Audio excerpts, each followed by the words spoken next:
আজকের এই মা বোনদের জন্য বিশেষভাবে আয়োজন করা পবিত্র অনুষ্ঠানে কোরআনের জন্য যারা আমরা এই ময়দানে এসেছি, খুশি হয়ে বলছি আলহামদুলিল্লাহ। দরুদ সালাম পাঠ করছি মুহাম্মদুর রাসূলুল্লাহ সাল্লাল্লাহু আলাইহি ওয়াসাল্লামের প্রতি। কোরআনে কারীম সূরা আহজাব আমরা 29 নম্বর আয়াতটা পড়েছি। বিশ্বনবী মুহাম্মদুর রাসূলুল্লাহ সাল্লাল্লাহু আলাইহি ওয়াসাল্লামের স্ত্রীদেরকে নিয়ে আল্লাহ আমাদেরকে কিছু শিক্ষা দিতে চেয়েছেন, মুসলিম মেয়েদেরকে। দুনিয়ার এই জীবনটা খেল তামাশা, খেলাধুলা, এগুলো আল্লাহ বোঝাতে চেয়েছেন। বাল তুসিরুনাল হায়াতাদ দুনিয়া ওয়াল আখিরাতু খায়রু ওয়া আবকা। আল্লাহ তাআলা বলেন, হে নবী, পৃথিবীর জমিনটা কিন্তু বেশি গুরুত্ব দিয়ে ফেলে পৃথিবীর মানুষেরা, অথচ এটা গুরুত্ব দেওয়ার মতো নয়।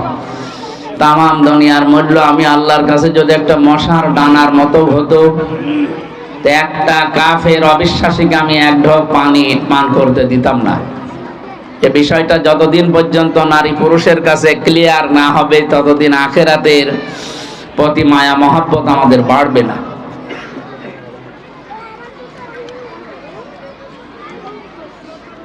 এখানে দুনিয়ার চাইতে যেহেতু পরকাল সামনে, একটা বিশাল জগৎ আমাদের পড়ে আছে, এ সম্পর্কে দৃঢ় বিশ্বাস দরকার আমাদের।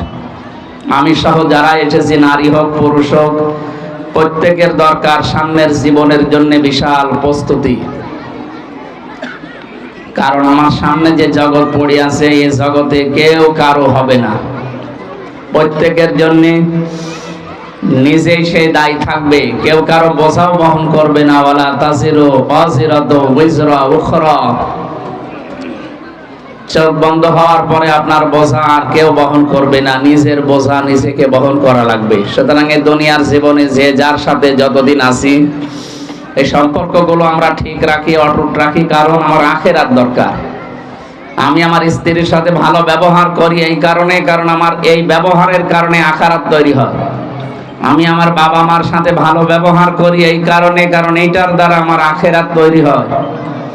আমি আমার সন্তানকে, মেয়েকে ভালোবাসি, মহব্বত করি এই কারণে, কারণ তার দ্বারা আমার আখিরাত তৈরি হয়। যদি আখিরাতের কোনো উপকার না হতো, এরকম মা বাবা, এরকম ভাই বোন, এরকম স্ত্রী সন্তান আমার কোনো দরকার নেই। আমার কথা হয়তো আপনারা বুঝতে পেরেছেন। কারণ সামনে যে বিশাল জীবন, ওই জীবনের জন্য এই ছোট্ট জীবনে আমাদের কিছু আয় করা দরকার। আর দুনিয়া মাজরাতুল আখিরাহ, পৃথিবীর জমিনটা আখিরাতের জন্য। এটা শস্য ক্ষেতের মতো, এখানে যা মানুষ উৎপাদন করবে, চোখ বন্ধ হওয়ার পরে ঠিক ওই রকমই পাবে। কারো জন্য জান্নাত জাহান্নাম তৈরি করা আছে তা না, ওটা তো আছেই, কিন্তু আপনার অপরাধের দ্বারা, আপনার ভালো কাজের দ্বারা ওটা আরো বৃদ্ধি পাবে। এই জন্য আমরা এমন এমন কাজ যেন দুনিয়াতে করি, মরণের পরে যেন আমাদের আফসোস না হয়। অফি যালিকা ফালিয়াতানাফাসিল মুতানাফিসুন। আল্লাহ বলেন, আখিরাতে যে ঘর আমি বানিয়েছি, জান্নাত আমার বাগান, এটা পাওয়ার জন্য প্রত্যেকটা প্রতিযোগী যারা, তাদের প্রতিযোগিতা করা দরকার। কম বেশি আমরা এখানে যারাই আছি এবং তামাম দুনিয়ায় এখন 850 কোটি মানুষ, প্রত্যেকটি মানুষ প্রতিযোগী। আমরা যে কোনো একটা বিষয়ের জন্য প্রতিযোগিতায় নেমেছি, হয় সে দুনিয়া হোক আর আখিরাত হোক। এই জন্য আখিরাতের জন্য আমাদের দরকার প্রতিযোগিতা আরম্ভ করা। খিতামুহু মিসকুন। আল্লাহ তাআলা বলেন, এমন একটা মেশক আম্বর দিয়ে এই বোতলগুলো আটকানো আছে। ওয়া মিজাজুহু মিন তাসনিম। এই তাসনিম বলা হয় এমন একটা পানিকে, যেটা আলাদা ভাবে আল্লাহ শুধু জান্নাতি মানুষদেরকে পান করাবেন বলে বানিয়েছেন। পৃথিবীতে এই পানির বর্ণনা নেই। পৃথিবীতে এখন সবচাইতে বেশি দামি পানি যেটা, অ্যাকোয়াড্রিক ক্রিস্টালা বলা হয়, এটা নেতা আম্বানির স্ত্রী পান করে। খুব দামি পানি এটা। 750 গ্রাম পানির দাম বাংলাদেশের টাকায় 51 লক্ষ টাকা। এ মহিলা যদি 24 ঘন্টার ভেতরে 4-5 বোতলও পানি পান করে, তাও 2 কোটি 2.5 কোটি টাকা লাগে শুধু পানিতে। প্রায় 5 গ্রাম স্বর্ণের ছাই মেশানো আছে তার সাথে। এটা শরীরের জন্য এবং রূপ লাবণ্যের জন্য খুব জরুরি। তাই বলে আপনার স্বামীকে আবার চাপ দিয়ে না যে এই পানি আমারে খাওয়ান, শেষে আপনার স্বামীরে বিক্রি করা লাগবে।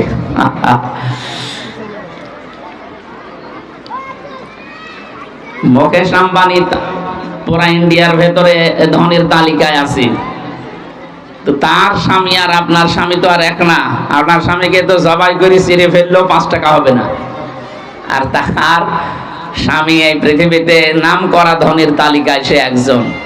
মুকেশ আম্বানি, তার স্ত্রী এই নীতা আম্বানি পান করে এটা খুব দামি পানি। বলেন এক তা হাফ লিটারের চাইতে একটু বেশি, 750 গ্রাম, 1 কেজিও না, 1 লিটারও না, হাফ লিটারের একটু ওপরে। এই পানি যদি 51 লক্ষ টাকা নেয়, অ্যাকোয়াডে ক্রিস্টোলা এই পানির নাম, পৃথিবীতে এখন সবচাইতে দামি পানি এইটা। আল্লাহ বলে মিং তাসনিম, এইটার চাইতেও দামি।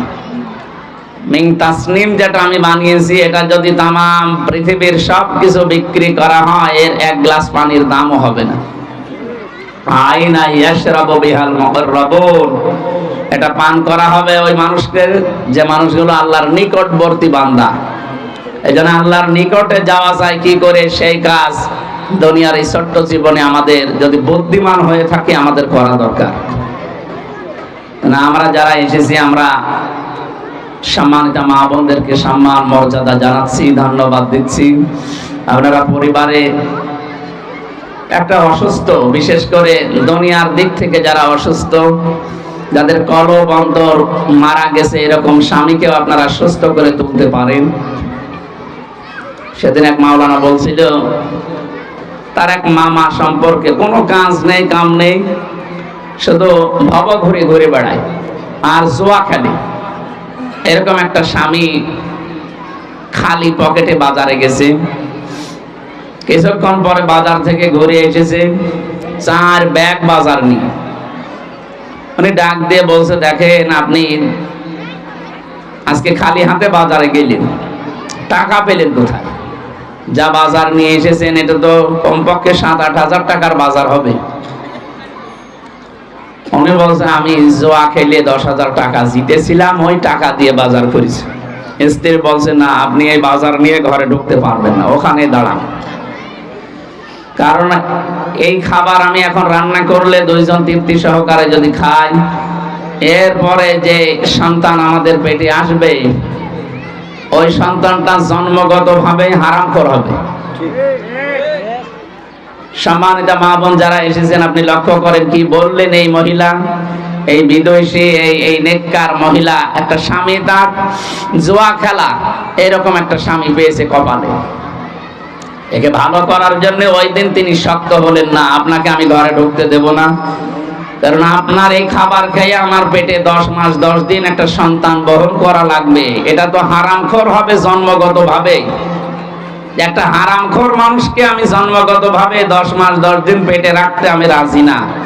আপনি যদি খাবার সেরকম নিয়ে আসতে পারেন যেটা হালাল এবং জায়েজ, তাহলে আপনার সন্তান আমি পেটে নিতে রাজি আছি। উনি বলছে, আমার মনের ভেতরে ধাক্কা লেগে গেল, আমার হৃদয় একটা দাগ কেটেছে। তাই তো আমি খারাপ হই, কিন্তু আমার ছেলে মেয়ে যেন খারাপ না হয়, প্রতিটি বাবা এটাই চায়। শেষ পর্যন্ত বাজারগুলো ওই দিন আর রান্নাই করেনি, সব বিভিন্ন গরিব দুঃখীকে দান করে দিয়েছে।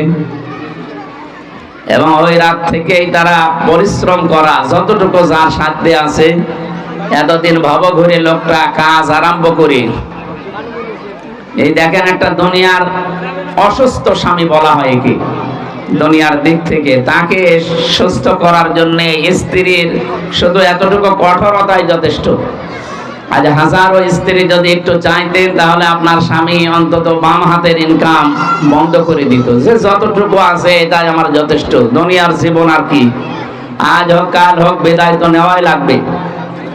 এই জন্য আপনাদেরকে আমি আহ্বান জানাচ্ছি, সূরা আহজাবের যে আয়াত আমরা পড়লাম, বিশ্বনবী মুহাম্মদুর রাসূলুল্লাহ তার স্ত্রীদেরকে ডাক দিয়ে বললেন, ইয়া আইয়ুহান নাবিয়্যু, আল্লাহ পাক বলেন, হে নবী, বললি আজওয়াজিকা, আপনি আপনার স্ত্রীদেরকে বলেন, ইন কুনতুন্না তুরিদনাল হায়াতাদ দুনিয়া ওয়া যিনাতাহা, তোমরা যদি দুনিয়ার সাজসজ্জা, দুনিয়ার আনন্দ ফুর্তি, দুনিয়ায় খাওয়া পড়া এগুলোই যদি চাও, ফামা ফাতা আলাইনা উমাত্তিউকুন্না, এটা নিয়েই যদি তোমাদের কাছে মুখ্য বিষয় হয়, তাহলে এইগুলোর জন্য আমি তোমাদের ছাড় দেই, তার মানে তোমাদের আমি তালাক দিয়ে দেই, তোমাদের আমি মুক্ত করি, তালাক দিয়ে দেই, তোমরা অন্য কোন জায়গায় সংসার করে আরামে থাকো, আমার দ্বারা দুনিয়ার এই বিষয়ে সাজসজ্জা, খাওয়া দাওয়া, আনন্দ ফুর্তি নিয়ে বেঁচে থাকা সম্ভব না। আমি চাই, কিন্তু এইটাই যেন আমার মুখ্য উদ্দেশ্য হয়ে না যায়, আমি এইটা চাই না। সুতরাং এরকম যদি কেউ আমার কাছে চায়, তাহলে সে যেন আমার থেকে মুক্তি নিয়ে নেয়। আউসাররিহকুন্না সারাহান জামিলা, যদি পৃথিবীর সৌন্দর্য তোমাদের কাছে ভালো লেগে থাকে, আমি যে আখিরাতের জান্নাতের ঘরের সংবাদ জানি, এটা তোমরা কি এখনো পর্যন্ত কেউ জানো না? আল্লাহ এমন ভাবে জান্নাতটা বানিয়েছে, যার কথা কোনো কানে শোনে নাই, কোন চোখে দেখে নাই, কোন মানুষের হৃদয়ে কোনদিনের কল্পনা উদয় হয় নাই। সুবহানাল্লাহ। সম্মানিত মা বোনেরা, নবী নিজে তার স্ত্রীদেরকে যদি এ কথা বলতে পারেন, আমরা যারা উম্মত আছি আমাদেরকে কত অ্যাক্টিভ হওয়া লাগবে কথাটা মেনে নেওয়ার জন্য। এখানে আহ্বান জানাচ্ছি, স্বামীর যতটুকু বৈধ ইনকাম আছে, ওইটার উপরে যদি নিজের চাহিদাকে আপনি নিয়ন্ত্রণ করতে পারেন, আপনার প্রতি আল্লাহর আরশ খুশি হয়ে যাবে। বাংলাদেশের সর্বশ্রেষ্ঠ ধনী যে ছিল, এই যে দরবেশ, এখন জেলখানায় আছে, তার যে উপায় ছিল, বৈধ হোক অবৈধ হোক, এই অবৈধ ইনকামের কারণে তার স্ত্রীর যে চাহিদা, এখন যদি আপনি বলেন যে আমারও ওই রকম লাগবে না, আপনার স্ত্রী, আপনি স্ত্রী হিসাবে আপনার স্বামী যতটুকু উপায় করে, যতটুকু ইনকাম করে, যদি জায়েজ পন্থায় সে থাকে, তাকে আপনি আরো সাহায্য করবেন, ধন্যবাদ জানাবেন, শুকরিয়া জানাবেন, আর বলবেন স্বামী আমার, যতটুকু আল্লাহ যা দিয়েছে এই ইনকামের ভেতরে আমি আমার চাহিদাকে নিয়ন্ত্রণ করে রাখবো। আপনি জান্নাতে যাওয়ার একটা সার্টিফিকেট পেয়ে গেলেন। সুবহানাল্লাহ। এজন্য আশা করব আপনারা আপনাদের স্বামীকে কন্ট্রোল করার জন্য শুধু দুনিয়ার এই বিষয়টাতে একটু ছাড় দেওয়ার মন মানসিকতা তৈরি করেন, যে যেখানে আছেন ওই জায়গা থেকে আখেরাত যেটা আমার আল্লাহ অবশ্যই তৈরি করে দেবে, যদি মেয়েদের ভেতরে 4টা গুণ পাওয়া যায়। 1 নাম্বার, ইদা নাজারা আনহা সাররাতুহু, স্বামী যখন আপনার দিকে তাকাবে, স্বামীকে আপনি আনন্দ দেবেন। বাইরে থেকে কর্মজীবন শেষ করে একটা স্বামী যখন বাইরে থেকে আসে, স্ত্রীর সবচাইতে বড় দায়িত্ব হয়ে পড়ে, সংসারের যত কাজ থাক, যত গুরুত্বপূর্ণ বিষয় আপনার হাতে থাক, সব মাইনাস করে স্বামীর সামনে যাওয়া। হাজারো স্ত্রীর ভেতরে এই গুণটা পাওয়া যায় না। এই কারণে বহু পুরুষ মানুষ এরা খাপা ঘোড়ার মতো, এই কারণে অন্য জায়গায় দেখা যাচ্ছে পরকীয়া প্রেমে লিপ্ত হয়। নাউজুবিল্লাহ। সম্মানিত মা বোনেরা, মনে আসতে পারে এ আবার কি, এতটুকুর জন্য লাইন করবে? মানুষের ভেতরে আল্লাহ যে চাহিদা গুলো দিয়েছে, তার ভেতরে এটা অন্যতম।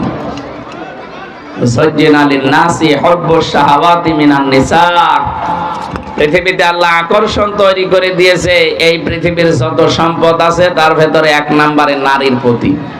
এই জন্য আপনারা পারেন সবকিছু, আপনাকে আল্লাহ ওই সম্পদ গুলো দিয়েছেন। আমি আশা করব এখন থেকে আমাদের এই ছোট্ট জীবন এবং এই ছোট্ট ঘরটা আনন্দ দিয়ে যেন ভরা থাকে। নবীজির দিকে তাকান তো, তার ঘরের ভেতরে এরকম দামি দামি পোশাক আশাক, খাট, পালঙ্ক এগুলো ছিল না, তো ভালোবাসা দিয়ে ঘরটা পরিপূর্ণ ছিল। এই কারণে আল্লাহ পুরা ছোট্ট ঘরটাকে একটা মিনি জান্নাত বানিয়ে দিয়েছিলেন। এই একটা পাখা নেই, 5 মিনিট একটু পাঠায় দেন তো, গা ঘেমে যাচ্ছে। দ্বিতীয় নম্বরে, ওয়াইদা গাবা আনহা হাফিজাতুহু, তিরমিজি শরীফের হাদিস এটা। বিশ্ব নবী বলেন, যখন স্বামী বাইরে চলে যাবে, নেককার যারা জান্নাতের দরজা যে স্ত্রীগুলোর জন্য খোলা রাখবে আল্লাহ, তাদের দ্বিতীয় গুণ হচ্ছে স্বামী বাইরে গেলেই নিজের সম্পদ, বিশেষ করে নিজের শরীরকে, নিজের ইজ্জত, সম্ভ্রম, স্বামীর সন্তান আর স্বামীর সম্পদকে সে যেন হেফাজত করে রাখে। একজন গল্প করছিলেন যে আমি আজকে 20টা বছর বিবাহ করেছি, এই 20 বছরের ভেতরে আমার স্ত্রীর সাথে কোনোদিন কথা কাটাকাটি হয়নি, ঠোকামুখিও হয়নি, উচ্চ বাচ্চ স্বরে কথাবার্তাও হয়নি। তো এভাবে আপনি জীবনটা কাটালেন কি করে? বাসর রাতে স্ত্রীকে আমি জিজ্ঞাসা করলাম যে আপনি কি চান? স্ত্রী আমাকে বলছে, দেখেন আপনার কাছে আমি একজন নতুন মানুষ, আগে একটু পরিচয় হোক, এরপরে আপনার সাথে আমার কথাবার্তা হবে। পরিচয় করার পরে স্বামী আমাকে জিজ্ঞাসা করছে যে আপনি আমার এই কয়েক মিনিট কথা আগে শোনেন। 2-3 মিনিটে আল্লাহ এবং রাসূলের প্রতি একটা প্রশংসামূলক কথা বললাম, আলহামদুলিল্লাহি রাব্বিল আলামিন ওয়াস সালাতু ওয়াস সালামু আলা রাসূলিহিল কারীম। এরপরে কয়েকটা কথা তাকে জানালাম যে স্বামী আপনি কি কি পছন্দ করেন আপনার জীবনে, ওইটা আমাকে আজকে শোনান, আমি আপনার পছন্দনীয় কাজগুলো আজকে থেকে করব। এই যে স্বামী স্ত্রীর ভেতরে গন্ডগোল হয় না, মারামারি, কথা কাটাকাটি, উচ্চ বাচ্চ, রাগারাগি কেন হয় না? এই প্রথম দিন থেকে ঔষধ দিয়েছে স্ত্রী যে আপনি যা যা পছন্দ করেন এটা আমাকে বলেন। 2 নম্বরে, আমার বাড়িতে আপনার বাড়ির আশপাশের কারা আসলে আপনি পছন্দ করেন আর কারা আসলে আপনি রাগ করেন, এইটা আমাকে আগে জানান। স্ত্রীকে স্বামী তখন আল্লাহর প্রশংসা, রাসূলের দরুদ পড়ার পরে বলছে, দেখেন আপনি যদি এই কথাগুলো যা বললেন এটা যদি আপনি মেনে চলতে পারেন তাহলে আপনি ভাগ্যবতী।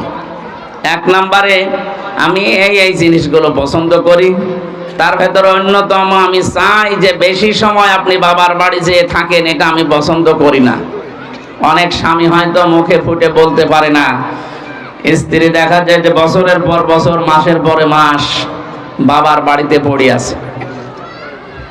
হয়তো তার মা বাবা এবং তার ভাই বোন তার বাড়ি এই সমস্ত দেখার কারণে তাকে মুখ ফুটে কিছু বলতে পারছে না। এটা কিন্তু স্বামীর কাছে অসহ্য একটা বিষয়। সম্মানিতা মা বোনেরা, যেহেতু স্বামী স্ত্রীর সম্পর্ক শুধু দুনিয়ায় শেষ না, এটা কিয়ামতের পরেও শেষ হবে না। আমি আবার বলছি, ফাইদা নুফিখা ফিস সূরি ফালা আনসাবা বাইনাহুম, সিংহায় ফুৎকার দেওয়ার পরে যত রকমের সম্পর্ক আছে সব সম্পর্ক কাট হয়ে যাবে, শুধু স্বামী স্ত্রীর সম্পর্কটা শেষ হবে না, এটা কিয়ামতের পরেও থাকবে। আপনারা দুইজনে যদি জান্নাতি হয়ে থাকেন, কিয়ামতে আপনি জান্নাতের নেত্রী হবেন, 70,000 হুর হবে আপনার খাদেমা। সুবহানাল্লাহ। এই জন্য এই সম্পর্ক মা বাবার সাথে যেমন, ছেলে মেয়ের সাথে যেমন, ফুফু খালুর সাথে এরকম না, এটা একেবারে অটুট। আমরা চাই যে যার সাথে আল্লাহ জোড়া তৈরি করে দিয়েছেন, কিয়ামত না কিয়ামতের পরও যেন এটা টিকে থাকে। এটা খুব গুরুত্বপূর্ণ এবং গভীর বিষয়। যেন ও যদি চায় যে আপনি বাবার বাড়ি বেশি দিন পড়ে থাকলে তার কষ্ট হয়, সে বলতে পারছে না, আপনি যাবেন না। স্বামী বলছে আমি চাই আপনার মা বাবা এবং আপনার ভাই বোন আত্মীয় স্বজন যারা আছে তাদের সাথে সম্পর্ক থাক, কিন্তু আমি বেশি ওখানে যাওয়া পছন্দ করি না। ঠিক আছে, এটা আমি মেনে নিলাম। 2 নম্বর, আমার বাড়ির আশপাশে এই মানুষগুলো সজ্জন এবং তারা চরিত্রবান, এরা যদি আসে আমার অসুবিধা নেই, কিন্তু এই যে এই মানুষগুলোর নাম বলে গেলাম, এরা যেন আমার আশপাশে বাড়িতে না আসে, কারণ এদের চরিত্র ভালো না। নবীজি বলেন আল্লাহ সবচাইতে বেশি ঘৃণা করেন ওই নারীর প্রতি, ওই পুরুষের প্রতি যে পুরুষ তার প্রতিবেশীর স্ত্রীর সাথে ব্যভিচারে লিপ্ত হয়, লাইন করে, পরকিয়া করে। এই মানুষটার প্রতি আল্লাহর আরশ পর্যন্ত কাঁপতে থাকে। নাউজুবিল্লাহ।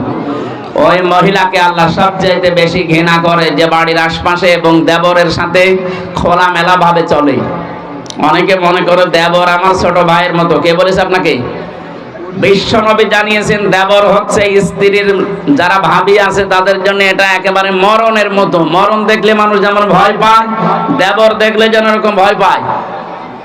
অথচ আজ এটা ছোট ভাই মনে করে শেষে দেবরের সাথে অনেকে চলে যায়। সুবহানাল্লাহ, নাউজুবিল্লাহ।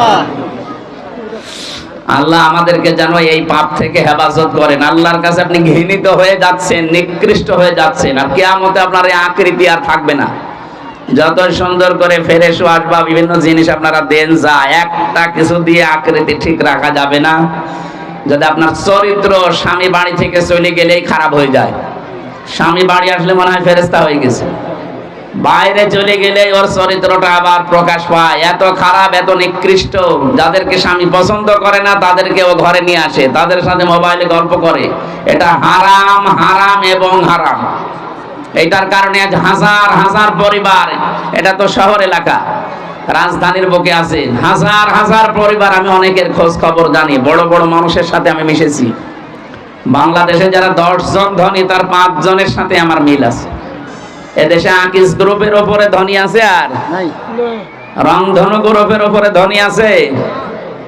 এদের সাথে আমি মিশে দেখেছি এই মানুষগুলোর পরিবারের শান্তির কি অবস্থা। এদের টাকা পয়সা, অর্থ সম্পদ, বাড়ি গাড়ি, মিল ফ্যাক্টরির অভাব নেই। এদের এক একজনের মিল ফ্যাক্টরি কত আছে, কত কর্মচারী আপনি গুনেও শেষ করতে পারবেন না, কিন্তু শান্তি নেই বাড়িতে।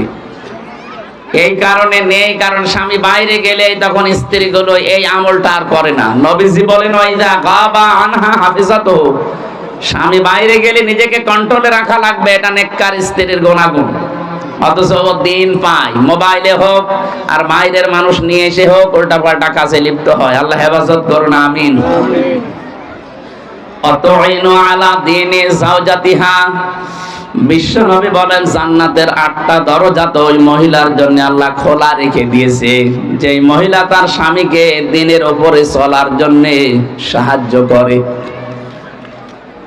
স্বামী যদি দ্বীনের কাজে, মানবতার সেবায়, ইসলাম প্রচারে বা এরকম কোন কাজে যদি বাইরে যায়, স্ত্রী স্বামীকে তো উদ্বুদ্ধ করে এবং তাকে সময় দেয়, ছাড় দেয়, আর নিজে ধৈর্য ধারণ করে স্বামীর এই কাজ কারবারের প্রতি।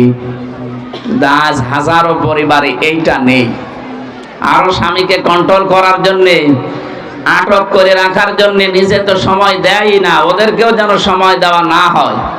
না, আপনি খাদিজাতুল কুবরা রাদিয়াল্লাহু তাআলা আনহার সাথে জান্নাতে যেতে চান, এ মহিলাকে আল্লাহ নিজে সালাম দিয়েছেন, অথচ এই মহিলা জীবনে নামাজ পড়েনি, রোজা রাখেনি, হজও করেনি। কারণ এইগুলোর বিধান নাযিল হয়েছে সব তার মরে যাওয়ার পরে। মা বোনেরা যারা এসেছেন খেয়াল করেন, খাদিজাতুল কুবরা জীবনে 1 ওয়াক্ত নামাজ পড়ার পায়নি, কারণ নামাজ ওই সময় আল্লাহ ফরজ করেনি। উনি মারা যাওয়ার পরে নামাজ, 2 বছর পরে নামাজ ফরজ হয়েছে, রোজা ফরজ হয়েছে, হজ ফরজ হয়েছে উনি ইন্তেকালের 8 বছর পর। তাহলে বলেন, সে নামাজ পড়লো না, রোজা রাখলো না, হজও করে না জীবনে, অথচ তার বাড়ি মক্কাতে, কবরও মক্কায়। এই মহিলাকে আল্লাহ শুধু সালাম দেয়নি, আল্লাহ বলেন আমি জিবরাইলকে দিয়ে ঘোষণা দিয়েছিলাম যে জান্নাতে আমি আলাদা ভাবে একটা প্রাসাদ বানিয়েছি খাদিজার জন্য, আলাদা। সুবহানাল্লাহ। এই একটাই মাত্র কারণ ছিল দেশের স্বামীকে ছাড় দিত দিনের কাজে। নিজের অর্থ সম্পদ যা ছিল আল্লাহ তাকে যা দিয়েছিলেন, ওই জামানায় হযরতে খাদিজা 3 নাম্বার ধনীর তালিকায় ছিল পুরো আরব জানে। এত ধনী মানুষ স্বামীকে, স্বামীর পেছনে ইসলাম প্রসারে, ইসলাম কায়েমে, মানবতার সেবা করার জন্য স্বামীকে তো ছাড় দিয়েছে এবং অর্থ সম্পদ স্বামীর 2 পায়ে ঢেলে দিয়েছে। আল্লাহ এই একটা কারণে এত বেশি খুশি হয়ে তাকে জান্নাতের সুসংবাদ এবং জান্নাতে আলাদা একটা ঘর তার জন্য আলাদা ভাবে বানিয়ে রেখেছেন। 2 জন মহিলার জন্য আল্লাহ ঘর বানিয়েছেন। একজন ঘর বানানোর জন্য আহ্বান জানিয়েছিলেন হযরতে আসিয়া। তিনি বলেছিলেন, হে আল্লাহ তুমি জান্নাত রব্বি ইবনিলি ইনদাকা বাইতান ফিল জান্নাহ, হে আল্লাহ তুমি আমার জন্য জান্নাতে একটা ঘর বানিয়ে দাও। আর খাদিজাকে আল্লাহ সংবাদ পাঠিয়েছে যে আমি নিজে তার জন্য একটা ঘর বানিয়েই রেখেছি অলরেডি। সুবহানাল্লাহ। এই জন্য শুধু নামাজ পড়া, রোজা রাখা আর কালো বোরকা পরায় আপনার ইবাদত না। স্বামী যদি দ্বীনের কাজ, ইসলামের কাজ, মানবতার কাজ করে বেড়ায়, মানুষের উপকার হয়, এরকম কাজ করলে আপনি নেককার স্ত্রী বাড়িতে বসে বসে তাকে খাদিজার মতো সাহায্য করবেন, তাকে সহযোগিতা করবেন, শেষে উদ্বুদ্ধ করবেন, ছাড় দেবেন। আপনার জন্যও খাদিজাতুল কুবরার মতো না হলেও এরকম কাছাকাছি আল্লাহ কিছু বানিয়ে রাখবে ইনশাআল্লাহ। 4 নম্বরে স্বামী যদি কোনো জায়েজ কাজের আদেশ করে, আবার বলছি, স্বামী যদি কোনো জায়েজ কাজের আদেশ করে, ওটা যদি জায়েজ হয়, জীবন থাকতে আপনাকে মানা লাগবে। আর জীবন চলে গেলে তো আলাদা, জীবন থাকতে মানা লাগবে যদি ওটা জায়েজ হয়। অনেক স্বামী চায় যে আমার মা বাবা আমার সাথে থাকলে আমার ভালো লাগে, কিন্তু অনেক স্ত্রী এটা চায় না। এটাকে জায়েজ নেই? 100% জায়েজ। এরপরও আপনি চান না, আপনার এই ছোট মনের কারণে। মনে করেন আমার সম্পদ কমে যাবে, আমার খাবার কমে যাবে। কেন? খাবারের মালিক কি আপনি নাকি? বলেন তো, খাবারের মালিক কে? এ কথা যারা বলে যে রিস্কের মালিক আল্লাহ, এই মহিলা রাগ করে কোন কারণে? দুনিয়ায় আসার 50 বছর 50,000 বছর আগে আপনাকে আল্লাহ লিখেই পাঠিয়েছেন যে আপনি এই খাবার খেতে পারবেন, এটা পারবেন না, এতটুকু লিখাই আছে। তা আপনার স্বামীর মা বাবা, স্বামীর ভাই বোন থাকুক আর না থাকুক, আপনার কি রিস্ক নিয়ে এবং এই সাজসজ্জা আনন্দ দুনিয়ার এইগুলো নিয়ে আপনাকে তো চিন্তা করার দরকার নেই। কারণ এগুলোর হাত আল্লাহর হাতে, এগুলোর সবকিছুর মালিক কার হাতে? এক লোক গরু বাজারে নিয়ে গিয়েছিল, গরু বাজারে নিয়ে বিক্রি না করে ফেরত আসতেছে। রাস্তায় ডাকাত দলের সাথে দেখা, ডাকাতরা বলছে, চাচা এই গরু ফেরত নিয়ে আসলেন কেন? বলছে, বাবাজি দাম হয়নি, এই জন্য ফেরত নিয়ে আসলাম, আবার অন্য হাটে বিক্রি করবো। ডাকাতরা ওর পিঠের উপরে বাড়ি দিয়ে বলছে, বেটা দাম হোক না হোক তুই বিক্রি করবি, টাকা তো আমরা নেব, তোর সমস্যা কি? তুই গরু বিক্রি করার দরকার, বিক্রি করে দিবি, টাকা তো তুই বাড়ি নিয়ে যেতে পারবি না, টাকা নেওয়ার জন্য তো আমরা রাস্তায় বসে আছি। তা আপনি দুনিয়ায় কি খাবেন না খাবেন, কতটুকু শান্তি আরামে থাকবেন, এটা তো আপনি লিখায় আছে। আপনি ওই স্বামীর মা বাবাকে কাছে পেলে মন খারাপ হয়ে যায়, আর নিজের মা বাবা পেলে অনেক আবার আনন্দ লাগে না। এটা ছোট মন যাদের, তাদের আচরণ। আপনার মন তো ছোট না, আপনার মন তো অনেক বড়। আর আপনি রাজধানীতে আছেন, এত বড় জায়গায় থাকার পর প্রশ্ন আসতে পারে, হুজুর ওরা আসলে আমার না খেয়ে থাকা লাগে, আমার একটু কম পড়ে যায়। আপনি কি ফাতেমা তো জোহরার চাইতেও কষ্টে আছেন? নবীজির মেয়ে 3 দিন পর্যন্ত চুলায় আগুন জ্বলেনি, এরপর স্বামীর প্রতি তার কোনো অভিযোগ ছিল না।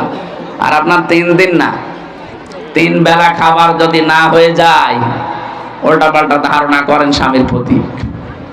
সম্মানিত মা বোনেরা, আমি চাই জান্নাতে খাদিজার মতো আপনাদেরকে আল্লাহ ওয়েলকাম এবং স্বাগতম দিয়ে প্রবেশ করা, কিন্তু তার মতো আচরণ করা লাগবে। এই জন্য 4 নাম্বার, এটা স্বামী যেটা জায়েজ আদেশ করে, যদি পছন্দ করে যে হ্যাঁ এটা আমার ভালো লাগে, স্বামীর মন খুশি করার জন্য জায়েজ পন্থার ভেতরে থেকে দুনিয়ার সব কিছু করা আপনার জন্য জায়েজ আছে, এবং এটা তার জন্য আপনার হক।